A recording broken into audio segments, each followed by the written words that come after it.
আমাদের 3 নাম্বার নমুনা প্রশ্নের উত্তর এখানে দেখানো হচ্ছে। তো এটা আনসার শিটটা হচ্ছে এটা যে keeping our classroom neat and clean. There are many ways to keep our classroom clean and tidy, and it is important that we all do our part. 1. Keep your table clean and tidy.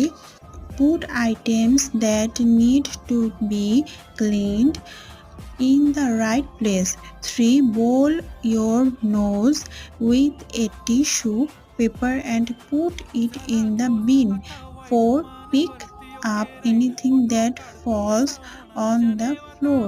4 নম্বর যে question নমুনা প্রশ্নটা আছে সেটা এর পরের সোর্সে upload করা হবে। Thank you. আর এরকম সুন্দর সুন্দর সহজ পড়াশোনা করার জন্য বা সহজ নমুনা প্রশ্ন পাওয়ার জন্য চ্যানেলটি সাবস্ক্রাইব করে